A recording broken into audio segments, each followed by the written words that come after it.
আজকের এই ভিডিওতে আমরা জানবো কার্বন নিউট্রালাইজেশন ফ্যাক্টরি বলতে কি বোঝানো হয়।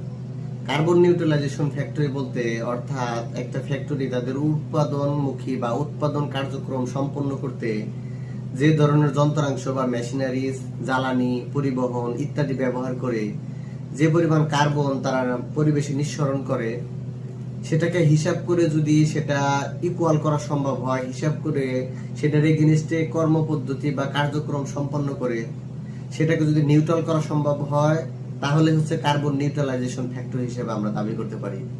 এটা সাধারণত 3টা ধাপে হিসাব করা হয়। সর্বপ্রথম হচ্ছে আমি কি পরিমাণ কার্বন নিঃসরণ করতেছি সেটা হিসাব করতে হয়। যেমন আমি কি ধরনের জ্বালানি ব্যবহার করছি, কি ধরনের কতগুলা পরিবহন ব্যবহার করছি, কি পরিমাণ বিদ্যুৎ ব্যবহার করছি, কি পরিমাণ বজ্র ব্যবস্থাপনা করছি, এই সেক্টরগুলোকে টোটালি একটা হিসাব করা হয়। সেটা হিসাব করার পরে আবার সেটাকে রিডাকশন করার জন্য কিছু কর্মপ্রক্রিয়া বা কর্মপদ্ধতি বাস্তবায়ন করা, হিসাব করা হয়। যেমন সোলার সিস্টেম ইমপ্লিমেন্টেশন করা, বৃক্ষরোপণ করা, বর্তমানের যন্ত্রাংশ ব্যবহার করা ইত্যাদি।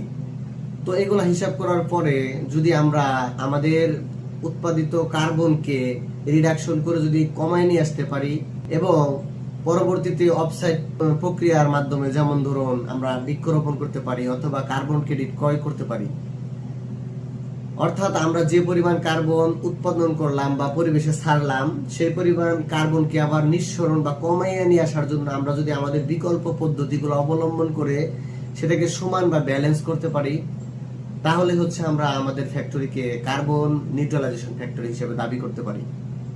এখন এই কার্বন নিউট্রালাইজেশন ফ্যাক্টরির এই হিসাবগুলি কে করে দেয়? বিশ্বে বড় বড় সংস্থা আছে যারা হচ্ছে এইটার উপর বেসিস করে সার্টিফিকেট প্রদান করে। তার মধ্যে যেমন Carbon Trust, SGS, Climate Active, তাছাড়া South Pole, SGS, Bureau Veritas, TUV Rheinland সহ অনেক সংস্থা আছে যারা হচ্ছে আমাদের এই কার্বনের নিঃসরণকে হিসাব করে সার্টিফিকেট প্রদান করে। এখন আসল কথা হচ্ছে আমরা যদি আমাদের ফ্যাক্টরিটাকে কার্বন নিউট্রালাইজেশন করতে না পারি, সেক্ষেত্রে আমাদেরকে কার্বন ক্রেডিট কিনতে হয়। এখন এই কার্বন ক্রেডিটটা কি সেটা নিয়ে আমরা এই ভিডিওতে আলোচনা করব। তার আগে বলি কোন কোন স্ট্যান্ডার্ডকে মেনটেন করে তারা হচ্ছে এই সার্টিফিকেট প্রদান করে। আইএসও 14064, আইএসও 14067 এবং পাস 2060, তাছাড়াও গ্রিন হাউস গ্যাস প্রোটোকল, এই স্ট্যান্ডার্ডগুলি মেনটেন করে এই সার্টিফিকেট প্রদান করা হয়।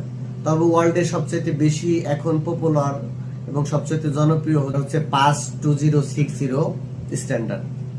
তো যাই হোক, আজ এখন কথা বলবো এই কার্বন ক্রেডিটটা আবার কিভাবে ক্রয় করতে হয়।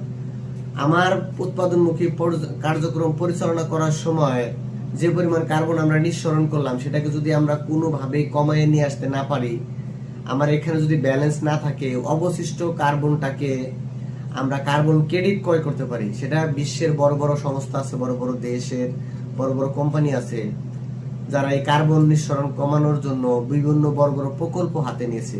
তারা এখানে বিলিয়ন বিলিয়ন ডলার বিনিয়োগ করছে। তো তারা যে পরিমাণ কার্বনকে রিডাকশন করতেছে সেই ক্রেডিট তারা হিসাব করছে। সেই ক্রেডিট আবার ওয়ার্ল্ডের বিভিন্ন দেশে বিক্রি করছে। মনে করুন আমাদের ফ্যাক্টরি 1 কেজি বা 5 কেজি কার্বন পরিবেশে নিঃসরণ করছে, কিন্তু আমরা কমাইতে পারছি 2 কেজি, তাহলে আমার অবশিষ্ট আছে আরো 3 কেজি। সুতরাং এই 3 কেজি আমি অন্য দেশ থেকে কার্বন ক্রেডিট ক্রয় করতে পারি টাকার বিনিময়ে, ডলারের মাধ্যমে, ডলারের বিনিময়ে। তারা হচ্ছে ওয়ার্ল্ডে এই কার্বন নিঃসরণ কমানোর জন্য ভূমিকা পালন করবে, আর আমি আমার জরিমানা হিসেবে, ক্ষতিপূরণ হিসেবে তাকে অর্থ প্রদান করব। সে আমাকে একটা সার্টিফিকেট প্রদান করবে। তো এই প্রক্রিয়ায় আমরা কিন্তু কার্বন ক্রেডিট কিনতে পারি। তো সেই ক্ষেত্রে আমাদের জায়গা থেকে পরিবেশ রক্ষায় আমাদের যোগ্য উপযোগী ভূমিকা রাখতে হবে। নবায়নযোগ্য জ্বালানি ব্যবহার করতে হবে, সোলার সিস্টেম ব্যবহার করতে হবে, আধুনিক যন্ত্রাংশ ব্যবহার করে এখানে কর্মক্ষমতা বাড়াতে হবে, কার্বন নিঃসরণ কমাতে হবে এবং সর্বোপরি বেশি বেশি গাছ রোপণ করে আমাদের পরিবেশ রক্ষায় ভূমিকা রাখতে হবে। আজকে অন্তত কার্বন নিউট্রালাইজেশন ফ্যাক্টরি কি এ সম্পর্কে অন্তত একটু বেসিক জ্ঞান আমরা অর্জন করলাম। ভিডিওটি যদি আপনার কাছে ইনফরমেটিভ মনে হয় তাহলে অবশ্যই লাইক কমেন্টস করে পাশে থাকতে পারেন।